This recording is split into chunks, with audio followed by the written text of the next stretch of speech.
मशाल जला गांधी बोले, अंग्रेजों भारत छोड़ो, बहुत सहा गुलामी को अब ना सहेंगे, आजादी की बात रही वो लेके रहेंगे। हम करेंगे, हम मिलके करेंगे, हम करके रहेंगे। हम करेंगे, हम मिलके करेंगे, हम करके रहेंगे। उसी अगस्त की बेला में हम सौगंध उठाते हैं, सशक्त राष्ट्र के सपने को चलो मिलकर आज सजाते हैं। हर युवा को रोजगार मिले, हर नारी की आजादी हो, हर घर स्वास्थ्य सबल बने, ये गली गली बुनियादी हो। हम करेंगे, हम मिलके करेंगे, हम करके रहेंगे। हम करेंगे, हम मिलके करेंगे, हम करके रहेंगे।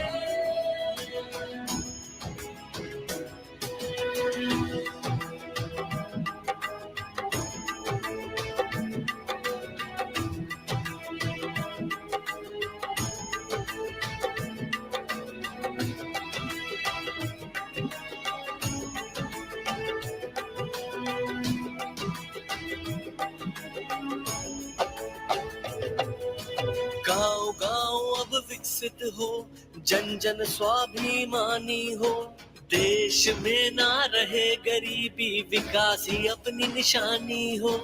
एक क्रांति फिर ऐसी हो, रगों में वही रवानी हो, कंधे से कंधा मिलाकर सबने बस यही ठानी हो। हम करेंगे, हम मिलके करेंगे, हम करके रहेंगे। हम करेंगे, हम मिलके करेंगे, हम करके रहेंगे।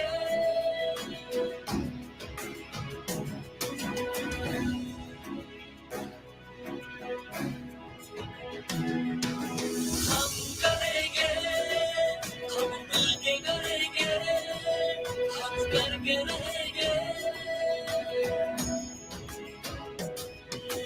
हम करेंगे, हम मिलके करेंगे, हम करके रहेंगे।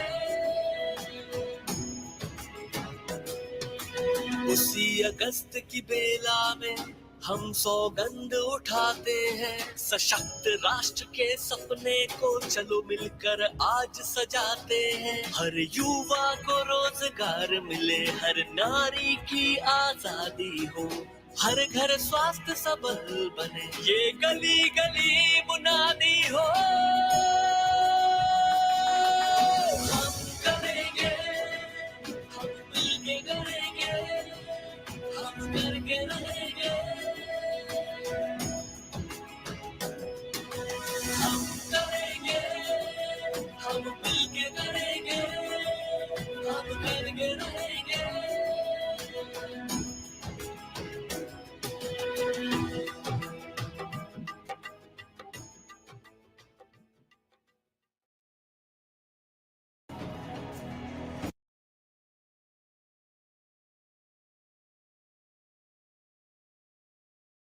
Anirban, over to you.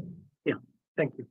On behalf of Transforming Rural India Foundation, I, Anirban, welcome you to the second edition of the India Rural Colloquy, which at this time of the year we are commemorating the call for Quit India, which led to the world's largest mobilization of citizens for a cause.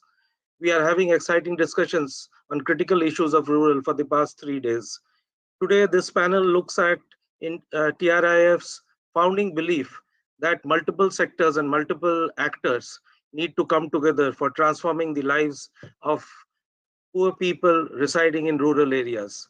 Last few years, the government has laid down the foundation for the digital spine, the JAM Trinity, the Swamitwa card, the agri stack and the health stack are on the cards.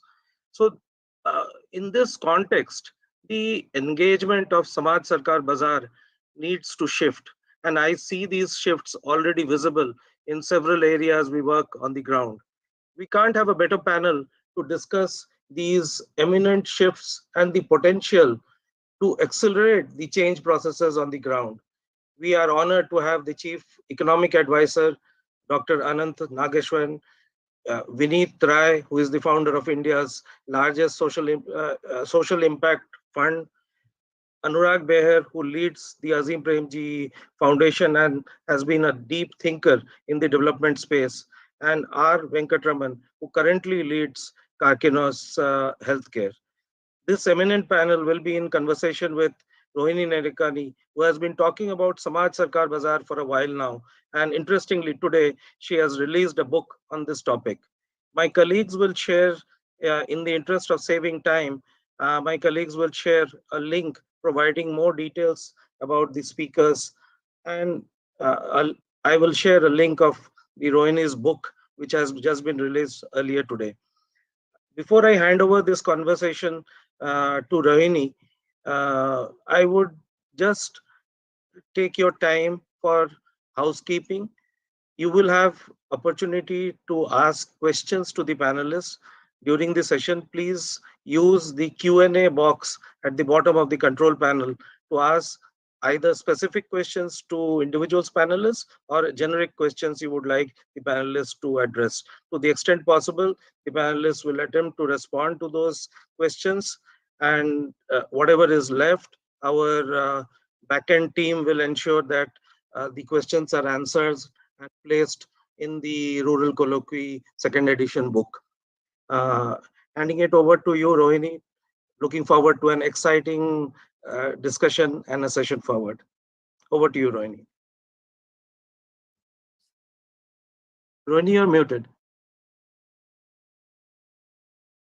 Dhanyawad and Namaste. Thank you, Anirban. Thank you to TRIF. I'm very honored to be moderating this rather eminent panel and look forward to a very good conversation amongst all of them. It's not just me asking questions. We have a very important subject to discuss, which is the big society or the people public compact for sustainable development. Really, I think the word big society should not mislead us. I don't think we are referring to kind of the British Conservative Party's idea of the big society, which was less government and more society. I think here we are trying to say, what can Samaj and Sarkar do together, and what is the role of Bazaar to achieve the common goals we have for the 1.4 billion people of this country. And today, because this is the India Rural Colloquy, we are looking at the fates, destinies, and aspirations of 600 plus million rural Indians and their futures. So the way we're going to use this 1 hour, because some panelists have to leave early, is all 4 of the panelists will do short opening comments, and then we'll do a kind of a free flow so that all their insights can come in and hopefully also inform the work of TRIF going forward. So I very much look forward to it, and I'm going to ask you, Venkat, to first come in with your opening comments. From your great experience at the Tata Trust and now what you're now doing in healthcare, how do you think this people-public compact should play out, especially for our rural citizens? Thanks, Oni. It's indeed a great pleasure and honor to connect and reconnect with a number of eminent people, some of whom I've been seeing after a long time. And good to see you again. I would start off by one particular word or term about what we call normally as aspiration or ummeed. And if my Hindi is right, from a South Indian. One doesn't need to go beyond what a few days ago I read in Honorable Prime Minister's blog or MyGov website as to what inspired or what inspires him to work relentlessly the way he does for the common man. He was narrating a story many years ago when he had, amongst his many travels, been at Baroda. He had a number of rural migrant workers wanting to go to the city for daily labor or daily coolie where they assemble at one place and want to take a bus and go to a different place. There were many buses coming in, which are they call as normal Moffisil buses, one point to another, which literally stop at every time. And as you know, the normal state ST buses, by the look and feel of it, and they would not have been cleaned for months or weeks, as the case might be. None of the people wanted to get into those concerned Moffisil buses, but they were waiting for an express bus. These fellows think they're with has a nice cushion seat and goes from a point A to point B, though it might be a little costly or may pinch their pocket much more than what it currently is. We often, in our quest for engagement with rural or some of the downtrodden, as the case might be, assume to get into an intervention of an LCM. I think some of the time, some of my colleagues will also, as the least common multiple of a engagement, whereas their aspirations, if given a choice, would want to be amongst the best and the brightest as well. So how do we connect these aspirations? And Anirban, if you recall, even our own genesis of TRF had been in one of the rural things at Gumla or Gupu, where the woman point blank told on our face, if you don't come back to me with a monthly income of 50,000 plus, I have your phone number, I'll give you a call. Thank you, bye-bye. It was straight on our face. We were all thinking we are doing great development work and I'm coming to help you and downtrodden and all. They literally have their aspirations almost a decade ago, which we were not imagining or trying to get a hang of it. So I think especially in this knowledge-driven society, where again, thanks to Nandan, what he has done on financial inclusion and a whole range of things, just on the face of a mobile, everyone has everything. How do we constantly meet and or exceed those aspirations without getting too much biased on so many WhatsApp universities keep coming in a curated, knowledge-driven, with a deep sense of purpose? So that's been a constant challenge. Means we face that in agriculture and livelihood initiatives in the trust. Now in a little bit of my healthcare aspirations, they want the best of treatment as what they would get in a max at a price point of a Safdarjung hospital. If one were to, how do you get that and make it affordable, accessible with a degree of clinical quality, which otherwise they won't get anywhere? So that's the new India today. So how do we embrace that and first of all acknowledge that, especially in the development circles, where many of our textbooks and our knowledge has all been in the 1936 or pre-independence era knowledge curations that we have had. So that's been a constant personal challenge. I'm sure many in the sector also might be seeing it or believing it. These are a few initial thoughts when you would love to learn more, and look forward to reading your book as well. Thank you. Thank you so much. By the way, the book is also available free, but you can also buy it. Anurag, let's move to you now. You have traveled deeply and widely in this country. What is the delta between people's aspirations and what both what all Samaj Sarkar and even Bazaar are able to offer, and what more needs to be done?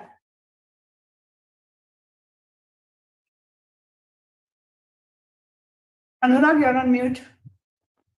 Can you hear us, Anurag? Yeah. Yeah, I can hear you, Rohini. Thank you. Can you hear me? Yes. Yeah, I'm in a place where the connection is quite unstable. Okay. Yeah. Okay. So thank you so much. That's part of the story. That's part of the story, I guess. This is rural India where I am right now. Okay. So it's such a pleasure to be here with all of you. I think it's a the matter that we're talking about is perhaps the challenge of the century. So yeah, I think it's truly the challenge of the century. And, it's a challenge because we know what larger population we have in rural India. We know the economic necessities of development. We know that there is no simple pathway forward for the agrarian economy to move to a more productive, more value-added, therefore more remunerative, set of livelihoods. There's no straightforward path forward that we know of. There's climate change, very much right here. And then we have the extraordinary challenges of equity. So I think it is just an extraordinary challenge. I mean, it's truly, I think, the challenge of the century. So I feel first, we need to have an imagination of what is this goal, what is the, end state might be too definitive, but what is the direction? What is the imagination of this transformed rural India that we are talking about? I haven't been able to, come to an imagination that I can grapple with in reality. But I think that's the task of this whole collaborative effort that we have. But I think that imagination to which the country aligns is very critical. And that imagination must also account for the fact that we must not tread the path of, and I'm just saying something which all of us are familiar with, we must not tread the path of development, the kind that's happened over the past 100 odd years, which has led to the climate crisis, to equity. So what is it that we should do so that we do not foster the same kind of forces? At the same time, and that's to my mind, I mean, to my heart, it's a very particularly important point, that what is it that this development path, this change path that we are talking about, must preserve that is good, must preserve good as cultural, good as in the what is good life across our wonderful country. And I think that has not been paid adequate heed to in the past. Lastly, I think from an imagination perspective, it's very, very critical, I think, to recognize, appreciate that we are talking about a significant educational and cultural imagination. What we are talking about, which will take perhaps a couple of generations, is not going to happen just because we look at economic parameters or interventions or even public systems. It is a mobilized educational, cultural endeavor that we need to think of. So to me, these are some of the characteristics of the imagination. I don't have that imagination.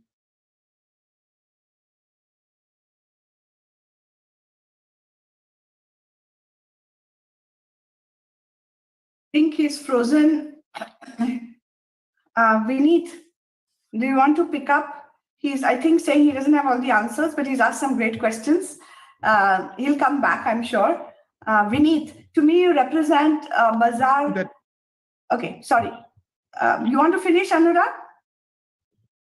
Yeah, I want to finish. Thank you so much. We lost you there. We lost you. Okay, I'm audible. So if we have this imagination, we need to have an approach to make this real. And I'm deliberately not jumping to implementation. So that we have to have an approach that makes it real.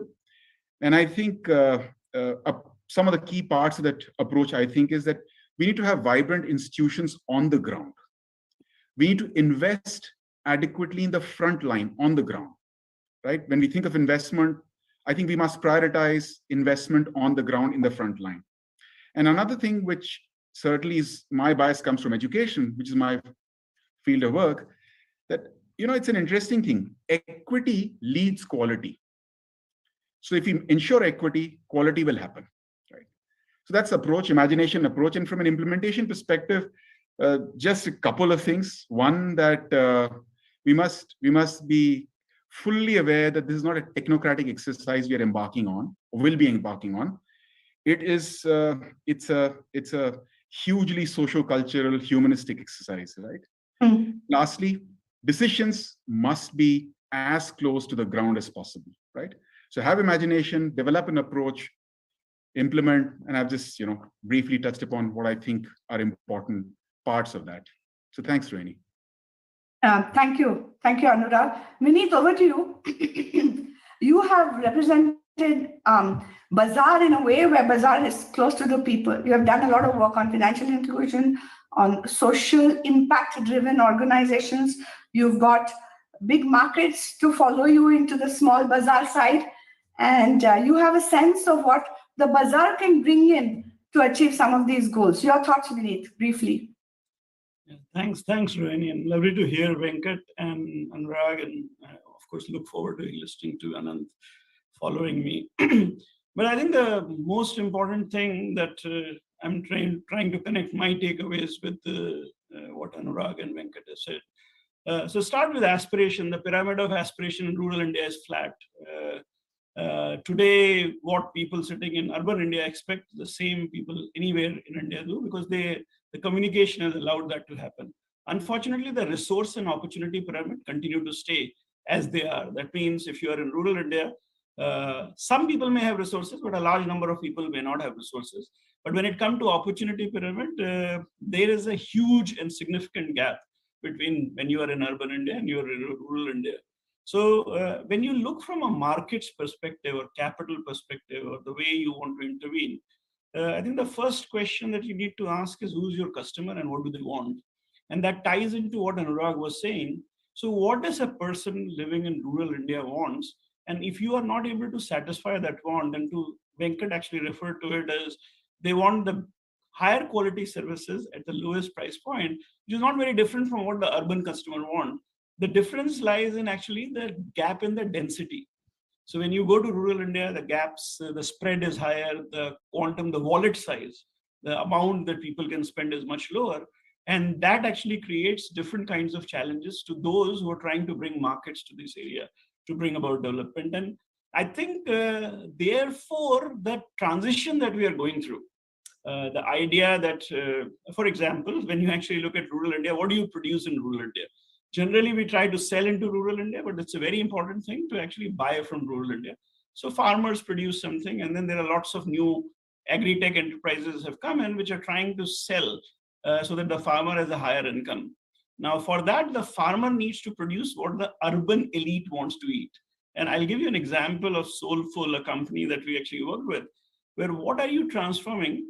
So we know that millets is good for us. Venkat will tell you. It's something very important. We never used to eat wheat and rice, but now we eat wheat and rice, and millet is what our original food. But millet is good for environment also. It's good for soil, it's good for this thing. But how do you convince a poor person, farmer, a small-time farmer to grow millets? Because there is no market for it. So you can do two ways. You can go and say, I'll give you free amount, I'll pay you something, etc., etc. Or you create an enterprise which converts the rich Indians as consumer of millets. And if you do so, you create a virtuous cycle of taking back something which is very difficult to do. I mean, taking people out of rice to actually millets is a difficult task. But if you can you can influence the palate of the rich, then you can do it, and you can then actually reward the farmer as well. Now, that's actually one intervention, but the same intervention if stretched to the challenges that we are faced with. Climate change is a huge challenge. Can you convert climate change, which is a huge challenge, into an opportunity for rural India? Now, that actually is really the opportunity. So when we go to very poor people and we ask them, we are giving you a loan, is that what you want? And invariably, I've asked this question to a lot of women, and they said, yes, we want the loan, we don't want to pay it back, and we don't want any interest on it. So can you give us that option? Give us the loan, but we will return it when we can, and not on a weekly basis, as you ask in microfinance. Now, that's a beautiful question. I want the money, I'll return it when I have it, not on a weekly basis as you want it, and I can't guarantee you a return. Unfortunately, that's not what we have designed. So is there something that we can do in climate change where we actually provide the woman what she wants, the farmer what he or she wants, the money goes in their pocket, they spend it the way they want, they create something which is good for the environment, and they never return the money. And that's really what innovation is about. And markets are actually preparing themselves to offer something like that. And that's what Avishkar is trying to do. How do you work on cutting edge of money, where money actually comes in but never goes out? And everybody is happy because the poor is happy. They take money, they don't return it. And the global markets is happy because the poor is doing something that actually creates value for them. And in the process, we address climate change. I'm also not giving the answer, but I'm just giving you a potential possibility that could actually solve this problem. And at Avishkar, we are trying to work on something as ridiculous as this, which I think probably has a solution for the world as well as for India. Wow, we'll certainly pick up on that later. Anand, over to you. You have come in as the CEA in this government a few months ago, and it would be lovely to hear you represent the government or yourself on what the panelists have said, but mostly what is the government hoping to do to achieve our sustainable development goals, mainly for equity and inclusion in rural India. Thank you, Rohini, and very happy to be part of this panel. I haven't met Anurag before, but good to see him on the screen first. Hope to see him in person sometime soon. Vinny is an old friend. I haven't met Venkat also and Anirban before, so look forward to engaging with them in the months and days and months ahead. Now, with that remark, I think what came through, if I could sort of quickly recap what some of these gentlemen said. So Venkat talked about the aspiration of requiring quality healthcare at affordable prices, and I think Anurag spoke about the need to imagine creatively, keeping in mind the mistakes made in the last 100 years in terms of the path of growth that the world had chosen, and that it has to be rooted in the socio-cultural and humanistic background. And he also made an interesting proposition that equity leads quality, which in itself should be a topic for another session that I could recommend to Anirban. And Vineet said, when he asked the rural women about what they want, they said, they give us a loan, don't ask for interest, and don't ask when we would repay. I'm not entirely sure then, therefore, when we talk of sustainability and rural India, that is a sustainable model at all. So if anything, maybe the first path of transformation must begin with teaching all people, whether it is urban institutional investor or an individual investor or a rural woman customer, that free lunches are not necessarily possible all the time. They can be possible sometime, but not all the time. Maybe that is where the first transformation exercise has to begin. Now, what the government is doing with respect to rural India, first, let me tell you some good news that next year is going to be the year of the millet. And it is also will be the G20 presidency will also be used as an opportunity to showcase that as the year of the millet. And while I'm probably speaking a little bit ahead of time, currently the thought in the government in terms of using the G20 presidency to talk about lifestyle changes, sustainable ways of living in terms of simple habits. I mean, whether it is growing the less water intensive crop, or using private modes of transport, or wasting food on the plate, etc. These are all the ways in which the Prime Minister wants to carry the dialogue in G20 and not just always focus on Western institutions of carbon pricing and carbon border adjustment mechanisms, etc. Because he thinks lifestyle changes as a means to bringing about or dealing with climate change should be India's messaging in the G20 presidency. So that is just information that is also in a way consistent with what we talk about, what rural India is capable of doing, or what rural India has shown us as the path. Now, if you look at the options or the obligations on the part of the governments, and that is itself a vast subject to not just to rural India, but also to the whole of India, the government can be an enabler. It can create the infrastructure. It can create the connectivity.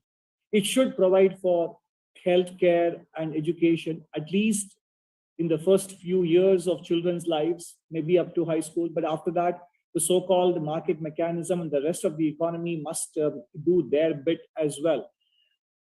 What has happened in the last 2 years or 2.5 years because of the pandemic is that many of these resources required to bring about doing these basic obligations has had to be diverted for immediate pandemic control, and even take into consideration the changes in the security environment for the country in the last 2 years. Some of you might know since what happened in April 2020 across the border in the upper reaches of Himalayas and so on. So therefore, what is happening is that there is a genuine issue here. There is a resource constraint here that we are dealing with because much of it had to be diverted towards attending to the immediate emergency needs as well. But be that as it may, we have to take a step back and therefore are not focus very much about the current cyclical concerns that we have, that sort of improvements aren't happening as fast as we would like to see with respect to the rural employment women labor force participation rate, etc.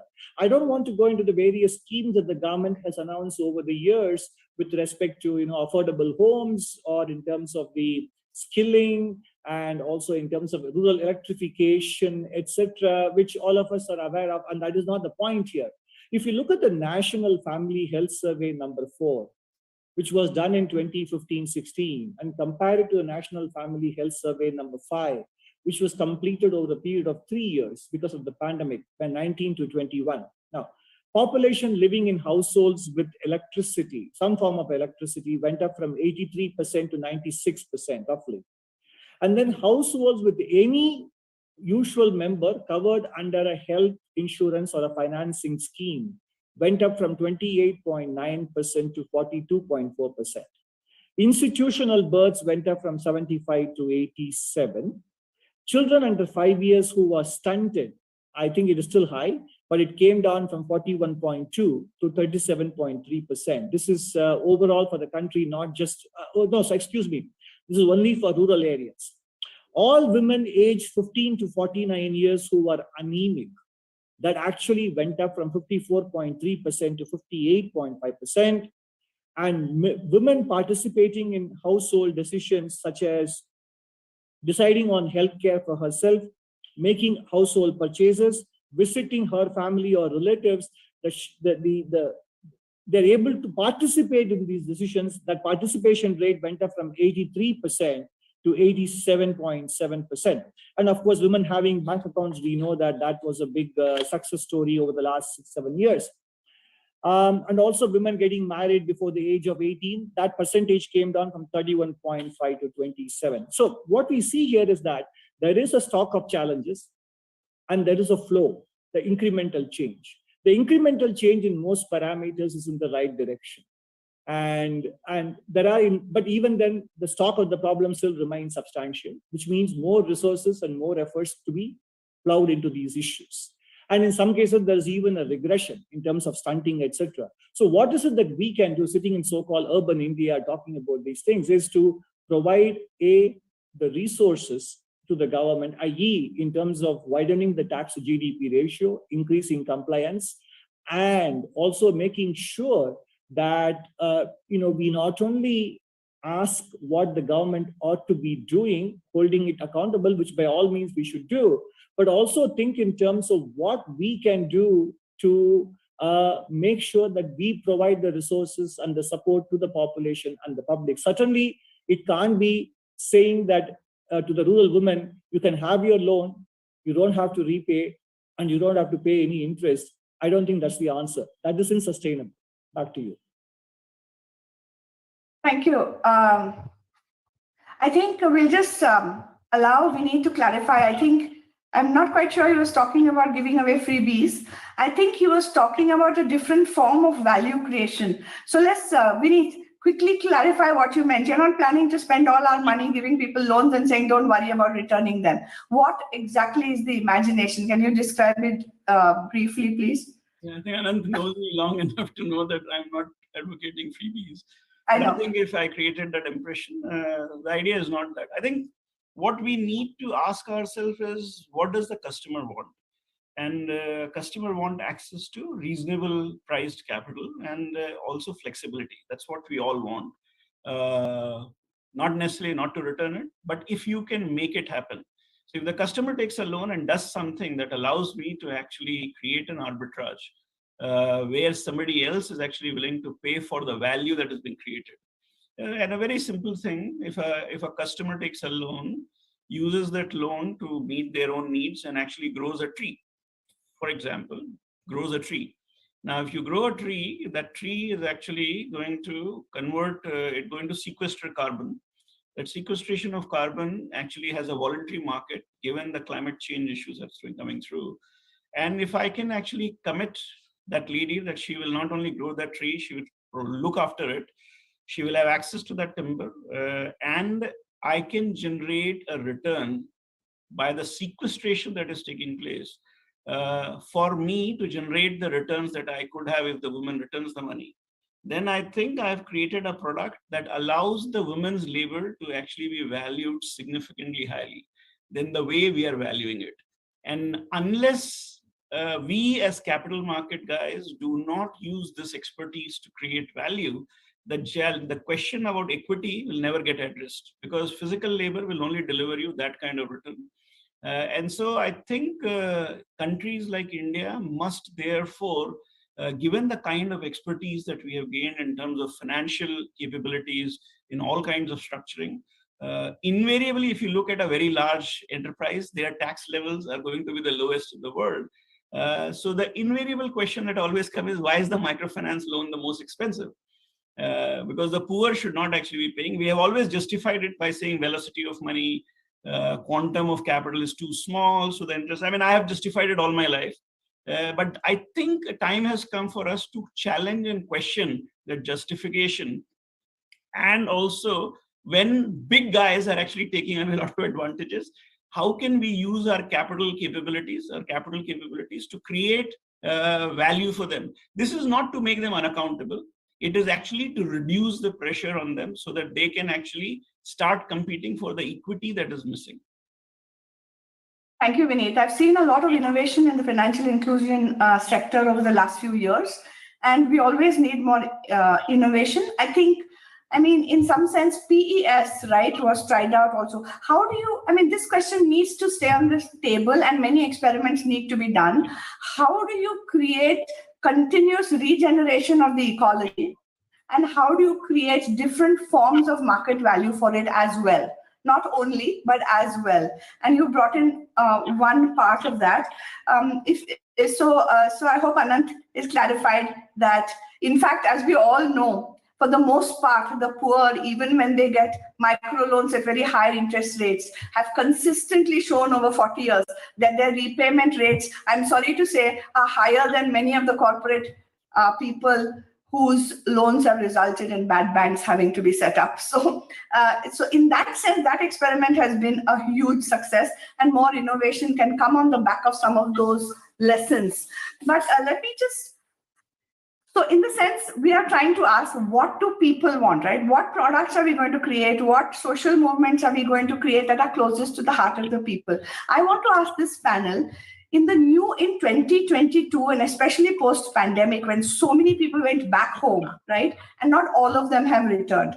Do you think there is a new push and pull that has been created? That we all used to say, yes, everyone from the rural areas wants to come to urban, right? But do you think the reality has changed, that some people are beginning to perhaps understand that the poor person's urban experience may not be the best, and perhaps good air, clean water, community, new opportunities created by a very by the state, like DBT and other things, which have made rural life a little better? Do you think, and I would like all the panel to respond to this, do you think there are new pushes and pulls, not just one way, but both ways? Anybody? Anurag first.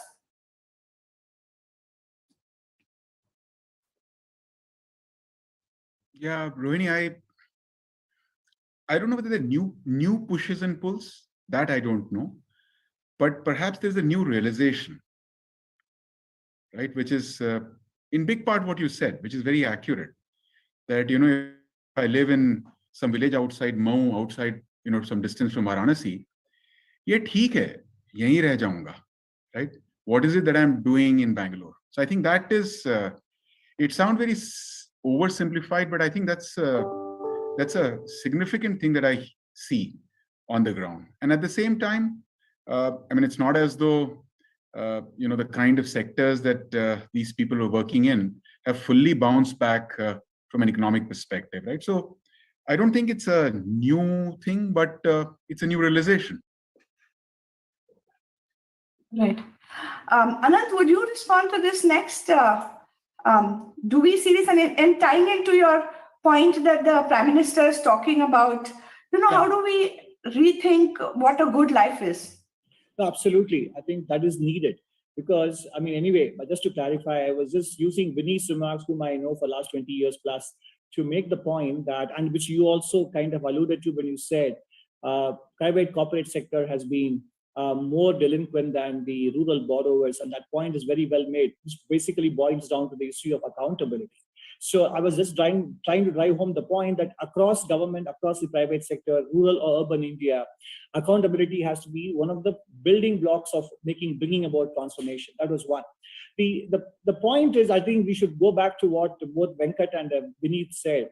The aspiration and the affordability are the same kind of things between rural urban India, but Vineet made a very perceptive observation that the gap between the two is much greater in rural India than in urban India, even though the gap exists in both the places. And therefore, what is it that we can do to reduce that gap? Naturally, it boils down to the question of boosting their incomes. And also the question that you are asking, that's the pull and pressure. The aspirations of rural India stem from what they see is happening in rural India.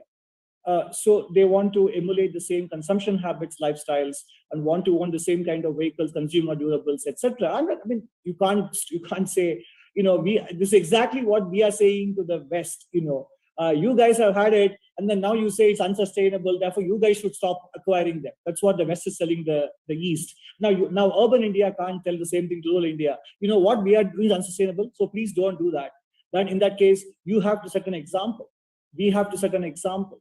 And the example comes at each one of our personal levels and the institution. What is it that we can do? And that is why I feel urban India has to start first, as you correctly put it, Rohini, in your remarks, that the private corporate sector, for example, can begin by paying micro, small, and medium enterprises. Many of them are located in rural India on time. I mean, you look at, for example, the new systems of trade receivables exchanges set up in the country, whether it is RXIL, etc. Many companies onboard themselves, but very few actually utilize them to pay their suppliers. So I think while the problem is too big and the efforts have to be therefore over a multi-decade, and these transformations don't happen so quickly, it is important that each one of us reduce the problem to the level of what is the action that I can take in my sphere of activity and do that. And that means increasing the opportunities for employment, and at the same time making sure that the aspiration that they are looking for is also consistent with sustainability, which means urban India has to set the example. Otherwise, the gap between the aspiration and the affordability will remain very high, and that will lead to social frustrations and instability, etc. Back to you. No, but I do want to push you a bit on this, because in the government's perception, do you think that there will still be a large core, say, of the next, now we are luckily, and wonderful celebrations beginning for us for our 75th Independence Day, but say looking 25 years out, right? How much does the government expect of the rural population to stay in sort of rural, peri-urban?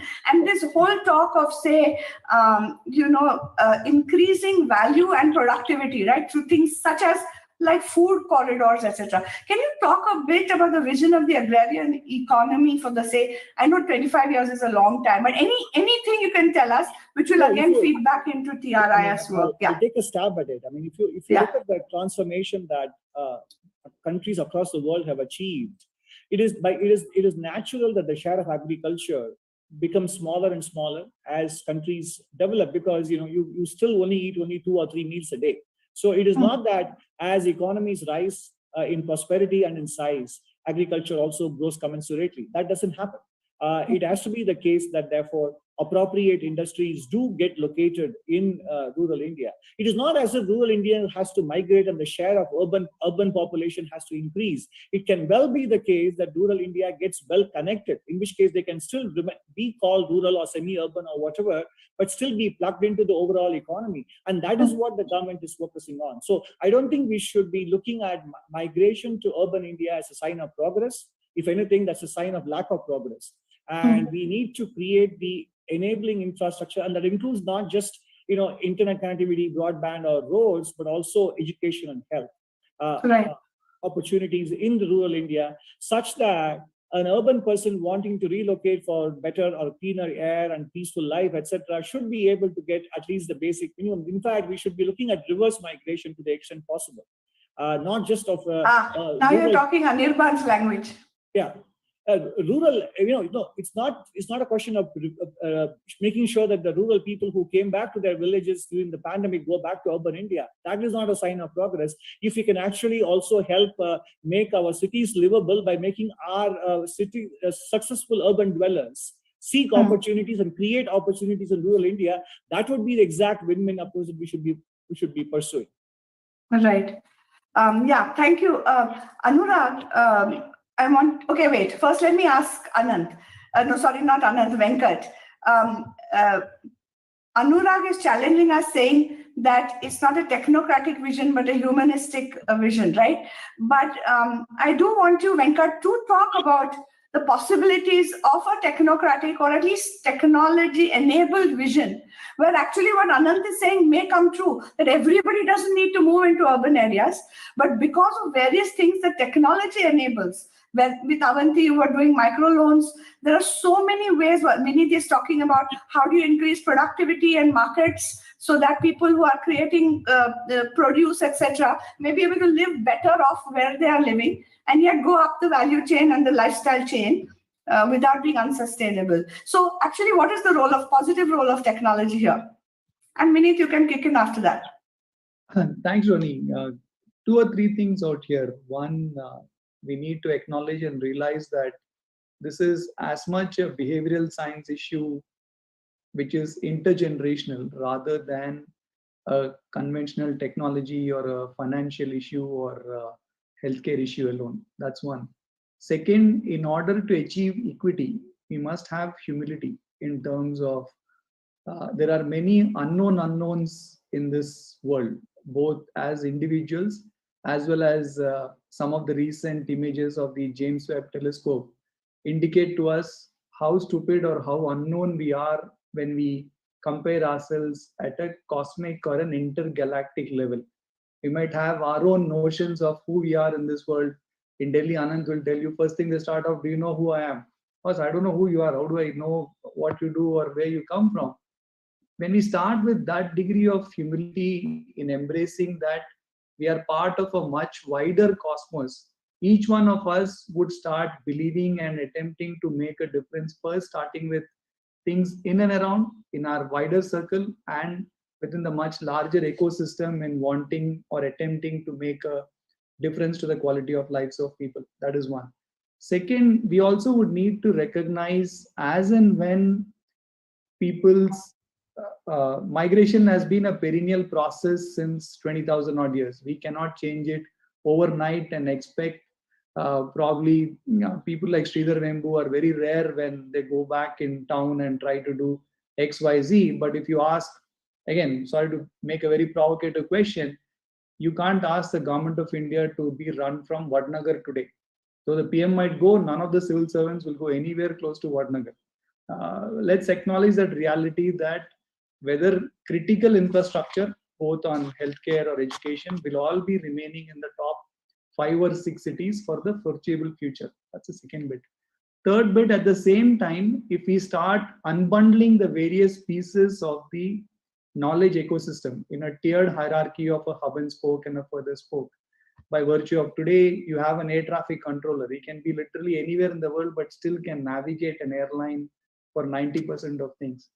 Education, many of the tech players, we might have our own biases of using technology, but you can get access to a professor of Stanford in a Coursera type of equivalent and get the basics of it. I may not get the dignity or the empathy that we get in a campus, but the content part of it can be done seamlessly. But the Gurukul aspect of a physical engagement would still need to be there. That's the second bit. Third bit is much of it is also contextual. I fully agree with what Anurag mentioned. India is by definition in the constitution a union of states. If we try to push to a unitary process, many years ago I was visiting Manipur. The first thing is a tribal affiliation. I'm a Maitai. The states are more by a geographical boundary of an administrative process, but not an individual identity yet. And we would take time, if not generations, trying to slot many things as Anand, again, I don't know whether I can say, as one size fits all 60-40 for literally every state other than Northeast as a scheme, just won't fly. And you will find more and more revulsion and or repulsion as the case might be. Can we truly empower the letter and spirit of a Panchayat Raj in a hyperlocal environment, which people sort out what their own needs are at that particular locational context. And to do that would need humility at all levels, means at a local acknowledgement that, look, this is what only I can do, beyond which I need to go to a separate town, beyond which I need to go to a separate town, beyond which I need to go to a separate town. Last but not the least, I think Vineet is not far off in indicating, while it's not free per se in the text of free, but if we look at some of the global tech majors or players, they all, when they grow as big as what they are today, they have never grown by a linear or a quadratic functionality. They've grown at an exponential personality. So what today is our crisis as far as climate change or rural is concerned, we could turn that on its head and make it as a phenomenal opportunity. Because when I take healthcare as an example, like say, just give a 2014 to now example of a drug called pembrolizumab. The brand name of it is Keytruda, which in the initial days when it was funded or founded by Merck, had a annual sales of 55 million. Just one drug this year was 22 billion. One single drug, or it's given for, started off with advanced non-small cell lung cancer, now used for a range of other cancer. If you look at the extent of sample size of people when they went through those global clinical trials for what it is or what not, it was done on a sample size of 249 people. None of them were from Asia, leave alone India. So we are copying or aping what comes from West and making it applicable here. If you walk into Tata Memorial Hospital today, you will find 300 such cases on one single day. You can really run many of those things as a real world evidence, which is relevant to an Indian context, and that too in a much more hyperlocal context. The anemia numbers of East or Northeast will be very different from Kerala. Having a standard package of this is your iron folic acid for all across the country may not be that relevant as we want to make a difference as per NFHS reports that you see. So how do you give that discretion without compromising on the quality? Thereby, if you start giving too much discretion, you might not get scalability as well. These are interesting conundrums for an economist to constantly deal with, trying to, and then doing a multivariate analysis of all of this and see which one works or doesn't work. Thank you. Thank you, Venkat. Now, because Vineet and Anand have to leave a little early, I'm going to give them the next 10 minutes. And if any of my other panelists want to ask them questions, please come in. Vineet, come in on some of the things that have been spoken up till now, and anything you want to add. And then I'm going to ask Anand to tell us a little more about answering one or two of the questions that have come. Audience, if you want to ask Vineet and Anand a specific, very clearly written question, please do so. Yeah, go ahead, Vineet. Since we are talking about opportunities, reverse migration, etc., and of course, pandemic led to a lot of people going back, I'll just try to say I come from Eastern UP, I come from Varanasi and Ghazipur, and I've been actually spending a significant amount of time thinking from the perspective of the work that I have done. So the impact investing, creating enterprises in rural India, in UP, Bihar, Jharkhand, Odisha, how do you inspire entrepreneurs, etc. But I was generally trying to inspire one entrepreneur in an isolated location, broken ecosystem, providing significant capital and support to create an enterprise that can create significant employment, etc. What I realized after spending a significant amount of time in my area in Eastern UP, that while I created by our capital investment, by supporting an entrepreneur, a very large bank called Utkarsh Bank, which is located, headquartered in Varanasi and operates all across India, 10,000 crores, from zero to 10,000 crores in less than 12 years, 6,000, 7,000 people employed in rural India. But it was not enough to make any difference, real difference to Eastern UP. Eastern UP will roughly have 8 crore people. So really, what have you done despite all 12 years? So the more time I spent, I realized there are 3-4 interesting learnings that are coming out. One, my learning was as a forester that ecosystems are very critical for success to happen, for capital to be deployed. An ecosystem means you have to go beyond just looking at capital and entrepreneur and look at every other thing. Now, Government of India in Eastern UP has just built beautiful highways. There's a lot of progress, at least from an infrastructure perspective, that has happened. Now, if you can overlay this progress with some kind of intervention where you can, people, those who have come back with some skills, for example, let's say a plumber has come back to Varanasi and all, Now, how do you actually convert that person into a job creator for that area? What kind of intervention do you need? And how do you provide that capital that is needed? Now, I thought about impact investing and I realized the model is flawed for bringing about a significant change. I need to create 20,000, 50,000 entrepreneurs in that 8 crore market to actually make any real difference. And the kind of investment that we do using venture capital model in impact investing is not really conducive to that kind of investment. I generally want to diversify my risk by going all over the geography. Concentrating risk is not good. So then I actually turned back to using an philanthropic approach to crowdsourcing capital. We raised a foundation.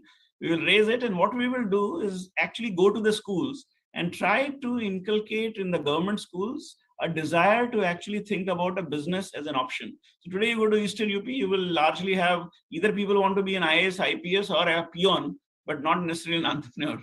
So how do you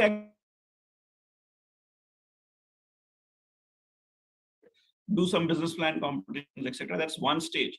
Second, there are a large number of people who are unemployed. How do you actually convince them to think about learning something about starting a business? It's not that they are not doing it, they are doing it, but they are doing it without any real understanding of what you do. The third thing, which is very critical and something that I felt in Eastern UP is missing, is the ethics of business. So if you go and buy curd, dahi, wahan pe, so you will actually get a very thick malai on it. Now, whether that malai is tissue paper or real malai, there is no clue. I have no idea. How do you actually inculcate the ethics of not taking people for a ride, doing these bad things, and build businesses for the ethics of building a good thing and not really trying to make money by cutting the stomach of the golden egg laying goose? So I think it's a very important thing that ecosystem should actually educate people. And education per se is not going to bring you ethics. And therefore you need to do that. And ultimately you provide capital to people, 1 lakh, 2 lakh, 5 lakh, 10 lakh, in a manner knowing fully well that 80% might still fail. But you have to create thousands of entrepreneurs. 800 may fail, but 200, those who succeed, will become role models for tens of thousands of other kids to actually think about building a business. If it is done in a very concentrated manner in Eastern UP, we might actually be able to create this what you call entrepreneurial opportunity that actually creates some level of equity and some level of prosperity in a region which is considered pretty much as backward as sub-Saharan Africa. So I think when we look at the kind of capital, the amount of risk that you're willing to take, the kind of ecosystem that you build, and the ability of the entrepreneur to think beyond themselves as the benefactor of the society is very critical. Unfortunately, it's missing even in the large entrepreneurs in our society, but it is equally bad at the lower side. I'm actually a great believer that poor and rich actually are equally stingy when their heart is, and a lot of people actually disagree with me on that. They think poor have larger heart. It's just because they're in a communal setup. So you need to have a larger heart, but given an opportunity, if they become rich, they have their heart become of the same size as the rich in general. So we have to just keep away this segregation, interfere to make sure that we are building this ecosystem which will allow that reverse migration to happen, because opportunity is where the pyramid is really the most complex. And I think these kind of intervention, if done on a concentrated basis, can make a huge difference. Thank you, Vineet. Since you have to leave soon, and Anant, you as well, over to you for the next 3-4 minutes to respond to Vineet. And to a question which I think Anish has also asked, what more does the state need to do? What can the state do, right, to enable this rural transformation so that not everybody necessarily comes into urban areas, but still their quality of life and opportunity goes up?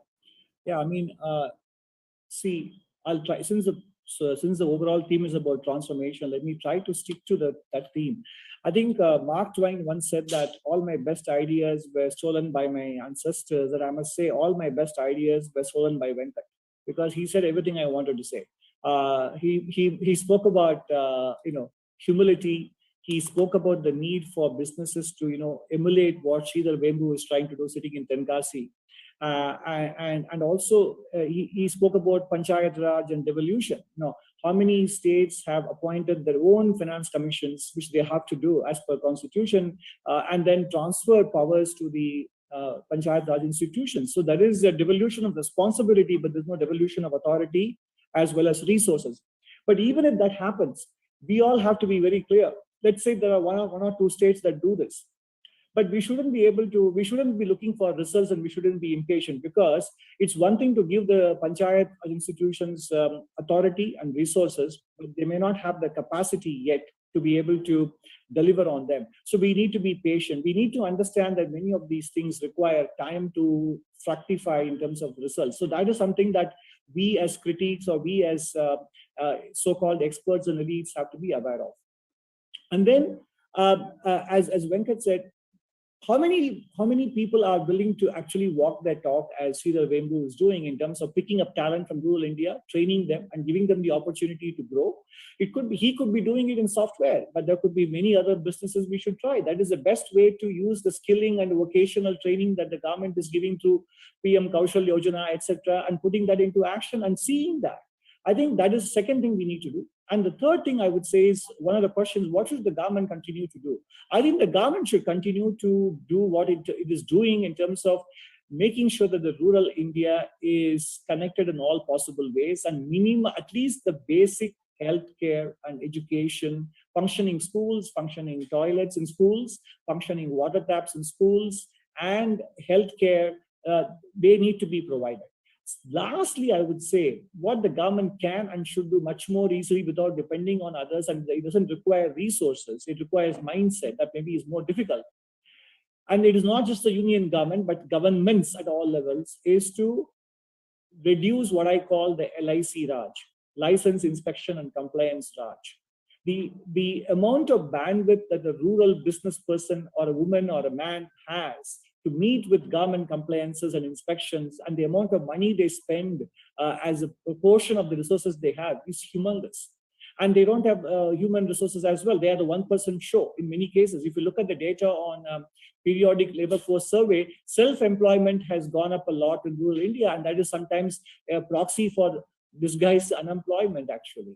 Yes. So in that sense, the LIC Raj at all levels of governments has to come down. These are all the ways in which governments can contribute to the rural transformation, but the private sector also has to walk its talk in terms of experimenting, because both policy decisions and business decisions have to be also seen as entrepreneurial in nature. Some will succeed, some will fail, but we have to keep trying. And we should also remember that because of the technological developments we have, the information that we have at our disposal, our aspirations have grown much, much faster than what transformation normally takes to achieve. In other words, we need to keep a temporal perspectives also. Thank you. I can't let you go, Anant, without just saying anything about the participation of women in the labor force. Is it that the economy is not creating the kind of jobs and the kind of conditions of work that women can happily participate in? Because it's not like they don't want to work. Many want to work. Maybe there's some elite that doesn't want to do anything at all. But a lot of people want to have dignified livelihoods and get economic independence, right? Lot of women, millions and millions of women. Is there something the state could do differently? Is there something the markets can do differently so that we create jobs that women want? No, not just jobs, livelihoods. No, that's again an important topic, and I think we need to discuss it more thoroughly. First thing is, we need to understand that there has to be a uniform, standardized measurement of female labor force participation rate across countries.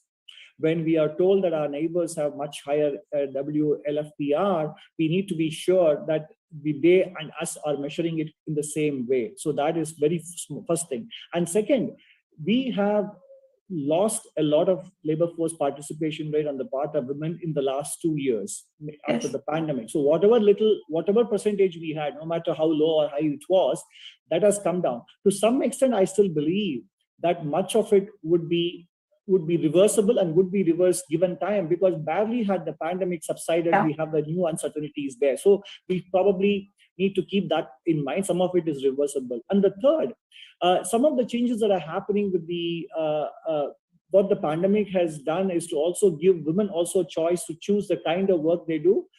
Some of the people have turned into gig workers so that they choose the time they want to be employed so that they can also devote time to their family responsibilities. So are we really counting them all? But beyond all this, statistical as well as time to be given, what the state can and should continue to do is to ensure that workplace discrimination is minimized and eliminated. There is safety and security in terms of law and order, both inside offices or inside establishments in general and outside as well. And thirdly, continue to ensure, which already is happening to a large extent, women are able to continue to upskill themselves, upgrade themselves, and also make sure that there is no active workplace discrimination in terms of their ability to take time off from work, both during childbirth and during later years, etc. So all that the state can and should continue to do to ensure is that there is a level playing field. And if anything, whatever impediments that the state can remove, it must continue to remove. Beyond that point, I think the much of the economic activity, once it improves post the pandemic and post the conflict, will probably, in my opinion, bring back the labor force participation rate that we had earlier. And also we should make sure that we understand the definition of being employed, and it is common across countries for us to be able to make meaningful comparisons. Back to you. Thank you, Anand. Thank you for your time. The struggle continues. And we need one last word before you leave. Yeah, I think there's a question actually which I thought I should just address. Please, go ahead. On the education and how it can actually be done. I actually don't have an answer. I'm not an educationist, but given my ambition is, if we are able to run this experiment in Eastern UP, I want to actually set up a university of mass entrepreneurship. I'm not talking about mass skilling, I'm talking about mass entrepreneurship. And this is actually about helping people to think about how to become an entrepreneur and creating opportunities and an ecosystem around it. But for that, I need to actually experience this experiment that we are going to do over the next 2-3 years should showcase what is it that it takes to make, to convince people that entrepreneurship is potentially a good option. For that, you need to actually create the conducive environment in a reasonably challenging environment of Eastern UP. So if I'm able to do it, and if we are successful, then potentially a university that could actually provide virtual incubation, virtual mentoring, virtual support, virtual business plan, etc. That's how we want to address it. I don't have a ready-made answer. I know there are a lot of entrepreneurship institutes all across the world. So there's a lot of learning that has to go. But without an ecosystem, any amount of entrepreneurship teaching may not deliver the results that we aspire to have. So. Thank you. We look forward to hearing more about your experimentation. I think it's useful to TRIF as well. Thank you, Vineet, and well, goodbye, since you have another appointment. Thank you very much.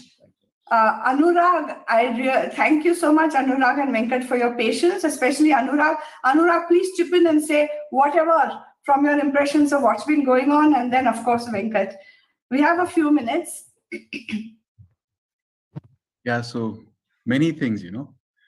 Perhaps I can start off from where Vineet left off. I think, you know, we don't need to have one, I mean, we know that no one solution, one approach is going to work. So we have to try everything, right? We have to try everything that sounds reasonable, seems logical. What I wanted to point out, as much as endorsing the idea of the entrepreneurship university and the other things, is that this kind of efforts, which are worthy in themselves, must not distract us from the basics. Entrepreneurship university is no substitute for good, sound education. And good, sound education actually is when it also develops ethics. So I'm using that as a case in point, you know, so which is we must do everything, but that does not mean that we must get distracted from the basics. We must get the basics right. I was glad to hear Anand talk about the state responsibility of, you know, school education and health, because I think that's the basics. So I think that's one thing that I wanted to sort of respond to, actually, you know. And I feel that too often we have these wonderful ideas which are all worth pursuing, but they do tend to distract us from the very basics, right? And eventually, because it's not just a question of money, it's a question of our attention spans, really, right? So I think that's one. The other one was that, see, I feel, in a sense, I'm going back to my the beginning tune that I started with, which is that I feel it's important to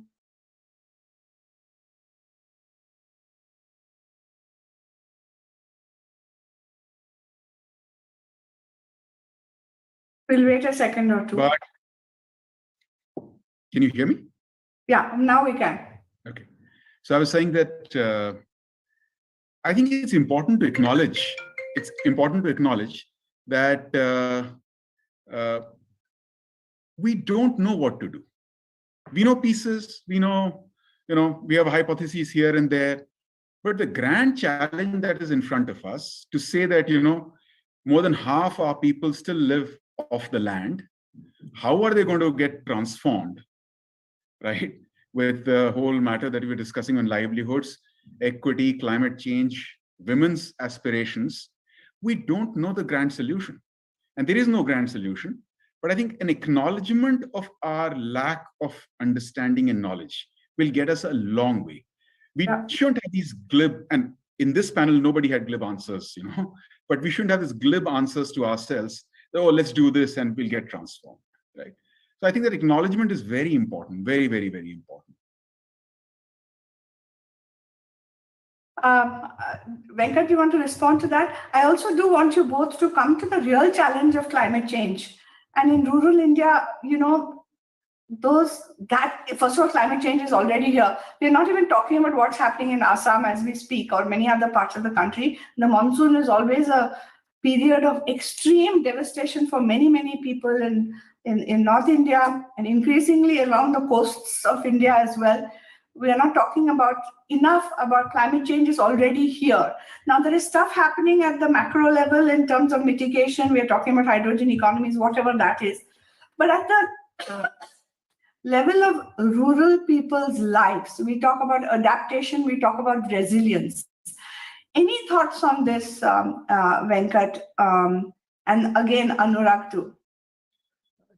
2 or 3 things, Rohini. One, either in the private or in the public sector, we need to get, as Anurag rightly mentioned, the basics right. It is not about governments, it's about governance. And we need to really think through on many of these things. Are they too much proprietary, or they are really participatory? At times, democracy exists, but end of the day, when you look at a sarkar, there are only 3 parts of a democracy: PM, CM, and DM. Any of the people in rest of the governance mechanisms, theoretically, if you want to get anything done, really doesn't matter unless you have the blessings of either of these 3 on your hand or head, as the case might be. That's one. Second, coming to specific issues of climate as well as in the floodplain regions, our colleague Dr. Sanjeev Phansalkar, after several months of study, came out with what is or could be a mitigation plan for flood-prone regions, because Bihar, Assam, several parts of the Gangetic and Brahmaputra belt, every year this is a perennial problem. Yeah. This has been there from time immemorial. It is not as if this has appeared or happened today. We have probably not understood the landscape of people's life and livelihood historically dependent upon the river and the changes that it used to make historically. We have urbanized in and around without much of relevance to how those, whatever you call on the navigation pathways of water to flow, because we might have our own boundaries of what you call stormwater drainage or XYZ. Nature doesn't follow any such boundary. It follows nature, what exists in one form or the other. We have no, but Venkat, that's where the rubber hits the road, right? Exactly. As the land use issue, people want to use whatever land they can, and the river needs its land. Then it needs its floodplains, but people want to do agriculture on the floodplains, want to live there. They want tourism to come in there. How do you resolve some of these very large things? Do we respect the need of the river? Because eventually, see, that's a very long-term thing. No, how do you do the trade-offs between the short and long term? See, in this, there are certain basics which, if we just acknowledge with some humility, these are basics, we can rarely go wrong. Suppose if you take the Assam floodplains, the people who have been working on those floodplains for generations, they cultivate when the waters recede, because it gives a huge extent of things, and then go back to their other activity or action and leave the river when the things come in a natural progression. But if we miss that and try to say, look, I'll build a highway, I will build a massive urban settlement, I will encroach for 1, 2, 3 reasons, nature doesn't respect those boundaries, whereas people's life and livelihood happens to be in that way. This is also unique. Even recently, I happened to go to Jim Corbett National Park. The tribals living inside deep understand, look, this is the monsoon or the mating season. Despite whatever pressures be on tourism, please shut this down. Don't come. Though you might get a good view of what the nature might say or not say, don't disturb it. Let it live the way it wants to live and move back. But if we try to too much urbanize for our own interest of taking a great snap and posting on Instagram, which gives a kick for number of likes at that particular instance, we are distorting the balance, so to speak. Again, I go back to the question of humility in acknowledging who really we are. In front of nature, we are really nothing. From time immemorial, the extinction of dinosaurs, who were much more powerful than many empires or people around, vanished with one single act of nature. So I think trying to respect what we have, whether it is water, land, or any of the environment in and around, with some degree of humility is, in my view, the starting point of engaging or embracing with many of those things that are around us. But then it is going to go back again to questions of what is development. And I don't see how you can avoid those questions. We want prosperity for all, but we only know how to measure prosperity in a certain model of development. And we know very well, as Anurag said in the beginning, that that model of development has led us to the point where now we are going to have climate refugees everywhere. So how, again, maybe Anurag has some thoughts, because he does talk to people all the time. Surely they are cognizant of this. I mean, forget what the politicians say, forget what the urban rich do. When you come and talk to people who are living in areas where they are actually experiencing climate change now, what do you see as the potential? What do you see as the change in people's understanding over just the last, say, decade, just one decade? Anything, Anurag? So, Rohini, I'll respond to that very specific question. Then I have 3 other things about this whole climate change matter. So, see, I think mostly people don't understand. Okay. And that's the problem. They don't understand, sorry, climate change issues, you mean? Okay. Yeah, they don't understand climate change issues. They might be saying कि अभी थोड़ा ज़्यादा सूखा पड़ने लगा है या बारिश होने लगी. This is it's a phenomena that we are all familiar with, right? That the effect of slow changes is very hard, very grasped. Slow from a human lifetime perspective. Slow change is very hard to grasp. So I don't think that people have a significant consciousness of climate change issues. They will say कि हाँ थोड़ी ज़्यादा problem हो गई है पिछले 4-5 साल में. That's the kind of stuff. So the 3 points I have, these are specific things, which is one, I think that we need to do a lot more granular research on all aspects about how India is ground zero for climate change. Yeah. I don't think we understand that. No. It requires a huge amount of research at a very granular, detailed level. All aspects, how our coastal areas are going to get flooded, what's the effect in urban environments on our coastal livelihoods, rainfall change patterns across small geographies. So we need a very deep and comprehensive research, which will actually Anurag, tell us. I'm going to provoke you. As a manager of India's largest philanthropy, do you think this research can be somewhat philanthropically supported? Because I agree with you on the need for this fundamental research. So Rohini, we'll come out with India at the climate abyss very soon. So we're doing it. It's not just our research. A lot of people are doing it with us. All right. Thank you. So so I think that research is very important. Second, and please bear with my words. Second is, I think we should use this research to scare the hell out of everybody.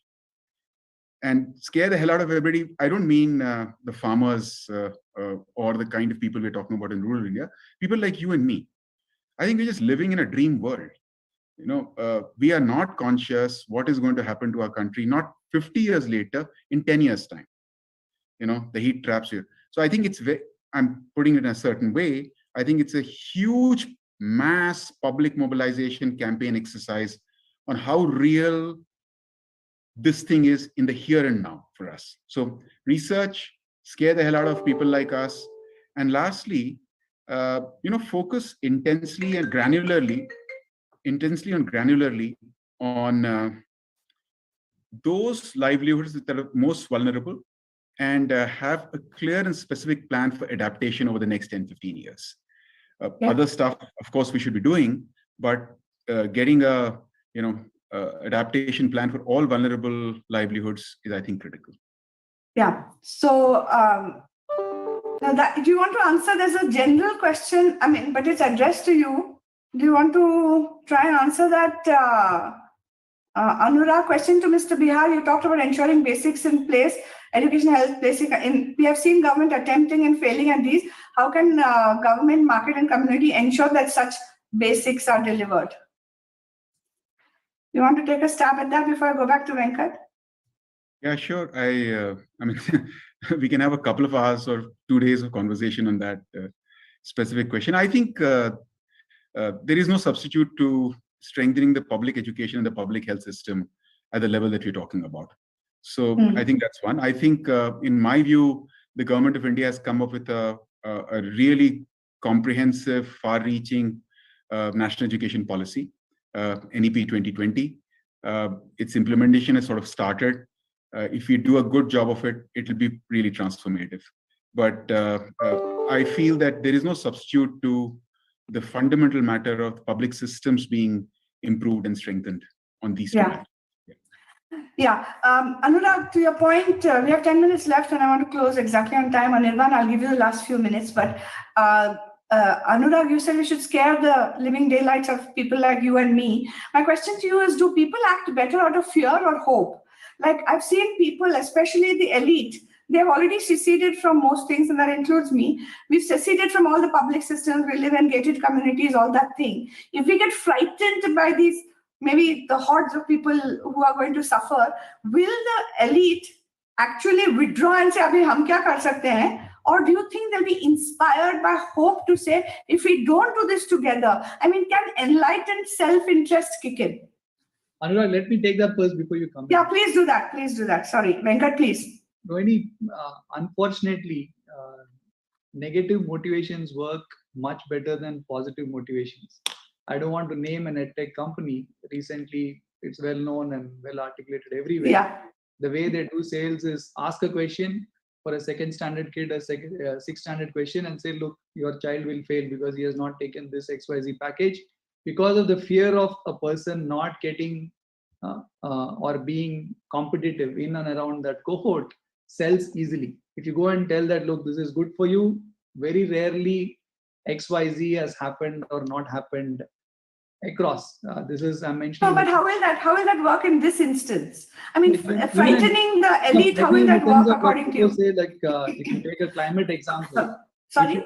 If you take a climate example, if you don't do 1, 2, 3, my reports or analysis regarding Chennai will get flooded in the next 24 months. It will scare the hell out of everybody to come up with at least talking and having a detailed conversation or challenging those assumptions or saying this is good or this is not bad in terms of trying and getting an action and or an aspiration.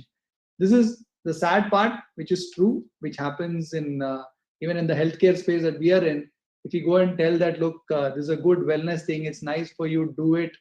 Nobody even really cares. You'll say, boss, ye nahi kiya to cancer se 2 saal mein marne wala hai.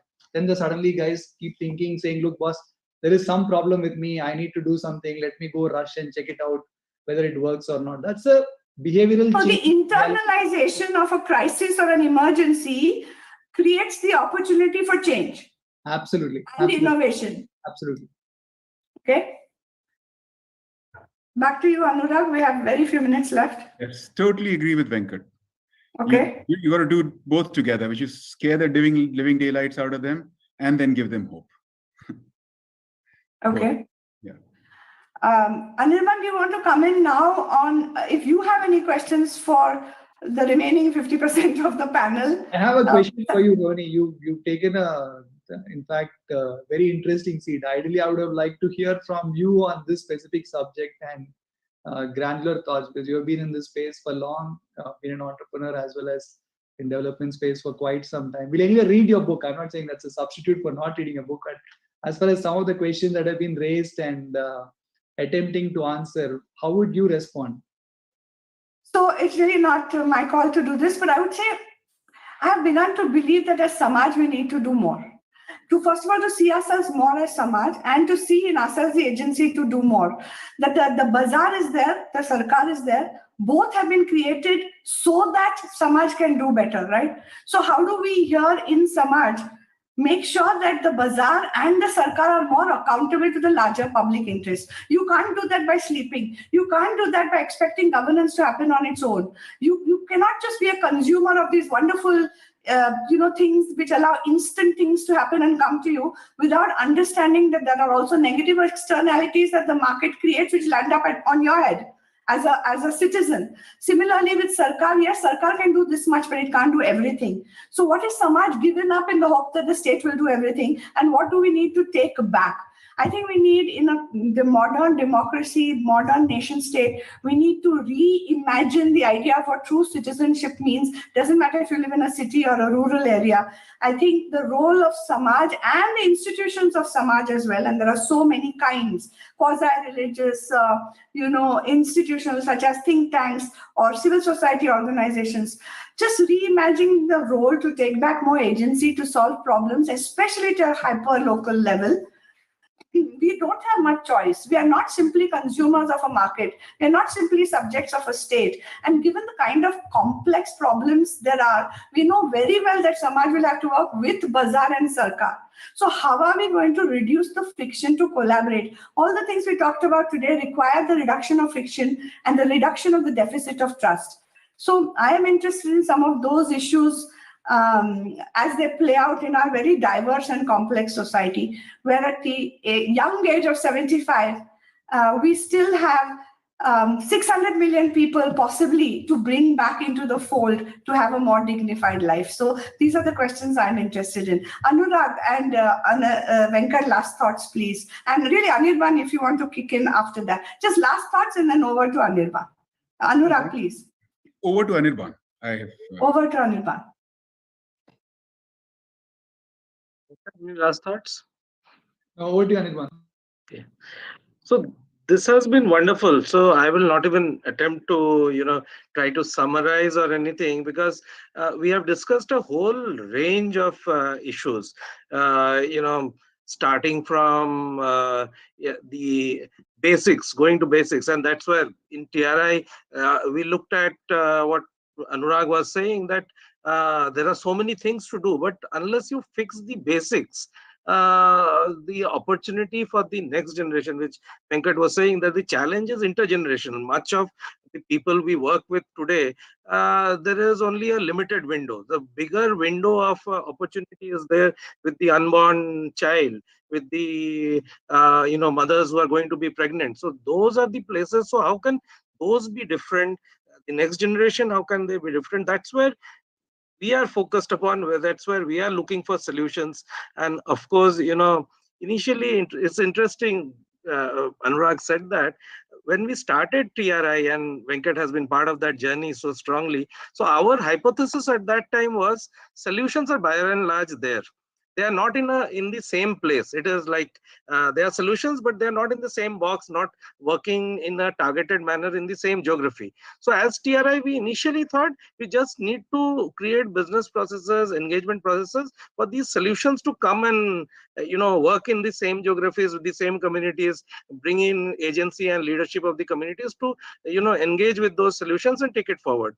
But as we have in these 6 years of journey, we are increasingly seeing that there are big dark spots in terms of where solutions itself don't exist. There are lots and lots of solutions for the country, but looking at the 650,000 villages, and of which the bottom 100,000, 150,000, those places, the solutions itself are a challenge. And therefore, today TRI, we never intended it that way, but today we have more than 25, 30 places where we are working deeply with communities like a grassroots organization, where we are looking at creating solutions in those dark spots, and of course bringing in existing solutions to engage there. But that has been a revelation, that despite the 70, 80 years of civil society engagement and deep engagement with communities, there are so many of those spaces where solutions are yet to come up. And with this shifting landscape, which I was talking at the beginning, that the world is changing. Like I was in Barwani, a program which has been supported by the Azim Premji Foundation, and in an interior part of that sub-district in where we work, there were young people, young boys and girls. Initially, we had trained them on an accountability, from an accountability perspective. We had trained them to look at digital applications using the mobile phones, to look at, in MGNREJ, what are the work sites which are happening in the village, what are the social entitlements which are happening in the village. So we started from a transparency, accountability frame, and trained some of these young boys and young girls to use their digital mobiles instead of playing PUBG, looking at these things and providing that information into the Gram Sabha. But interestingly, those people have moved from just getting information and passing on to actually helping fix the service delivery around technical challenges, say the Aadhaar not working, or the bank seeding having been made, there is a mistake in bank seeding. So all these things, young boys from interior areas, young girls from interior areas, they're able to do on the fly. So these opportunities which are there are young people. I saw there was one person who was constantly taking videos as we were, engaging. So later when the meeting was over, I was asking this boy, must be 16 or 17. He has a YouTube channel, and he has this penchant of looking at positive developmental things which are happening in villages. He captures them, curates them, and in his YouTube channel, he has been posting those. And there are people who are actually looking at. He shared the YouTube channel with me, and I'm seeing the several, the views are quite high. So these are emerging things and kind of deep insight they have on policy. There's this Matritva Vandana Yojana, and they were saying that actually the government is asking for the husband's name and the husband's age for the Matritva Vandana process to be processed. So the deep insight they have about public programs and public challenges is a new space, and we as civil society need to understand this better and leverage and harness this opportunity which is coming. So it was a wonderful discussion. My colleagues have been taking notes, and we will on 8 report back which are those items we like to integrate in our work on the ground. And this is a great discussion which furthers the developmental discourse on these spaces. Thank you very much, Rohini. Thank you, Anurag. Thank you, Venkat, for your time. Look forward to you connecting to you. Thank you to TRIF for all the work that it does and all the associations you work with. We need our civil society organizations to work more deeper than ever. And we need to flip the lens so that people can see. And when people can see that they have agency, then they can solve. Thank you very much, Dhanyavad. Thank you. Thank you. Thank you, everybody.